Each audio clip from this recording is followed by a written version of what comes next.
මේ සමහරක් ළමයි ගෙදර ගෙවල් වල ප්‍රශ්න ආර්ථික මේ ප්‍රශ්න හෝ මොනවා හරි Tamanට පෞද්ගලික ජීවිතේ තියෙන ප්‍රශ්න නිසා මේක කරගන්න බැරුණා. ඒක කවද්ද කරන්නේ? ප්‍රශ්න විසඳගෙන ඉවර වෙලාද කරන්නේ? ඕගොල්ලෝ හිතනවාද එහෙම ප්‍රශ්න විසඳෙයි කියලා? එහෙම වෙන්නේ නැහැ. වෙන්නේ ළමයි ප්‍රශ්න තියෙනවා. ඒ ප්‍රශ්න නිසා මිනිස්සු වැඩ කරනවා. ඒ වැඩ කරන එක තුලින් මිනිස්සු ප්‍රශ්න විසඳ ගන්නවා. වසංගතයක් හැදෙනවා. මිනිස්සු ලෙඩනේ අපි ලෙඩේ හොඳ වෙනකන් ඉඳලා මේකට බෙහෙතක් හොයාගමු කියන. ඇයි මේ වෙලාවේ බෙහෙත් හොයන්න කරදර වෙන්න බෑ ලෙඩ. තමයි මේ වෙලාවේ ලෙඩේ තියෙන නිසානේ මේ වෙලාවේ කොහොම හරි බෙහෙත හොයාගෙන ඔය ලෙඩේ හොඳ කරගන්න ඕනේ. මට ජීවිතේ ප්‍රශ්න තියෙනවා. ඒ ප්‍රශ්න තියෙන නිසා මට වැඩ කරගන්න බෑ. කියන්නේ ප්‍රශ්නත් එක්ක වැඩ කරන එක ලේසියි කියලා නෙමෙයි. මං කියන්නේ ඒක තමයි මේකේ හැටි. ඒක කියලා වැඩක් නෑ.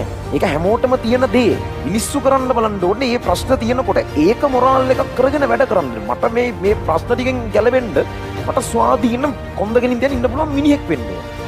ඒකට මම මේක හරියට කරගන්න ඕන. මට අනාගතයක් තියෙන්න ඕන. කොන්දගෙන තියන කතා කරන්න පුළුවන් මිනිස්සු පිළිගන්න විදිහ අනාගතයක් තියෙන්න ඕන. ඒකට මම වැඩ කරන්න ඒක කරලා මගේ අනාගතය ඇතුලේ මේ වගේ ප්‍රශ්න නැවත නොවෙන්න මම මේක විශ්වාස කරනවා.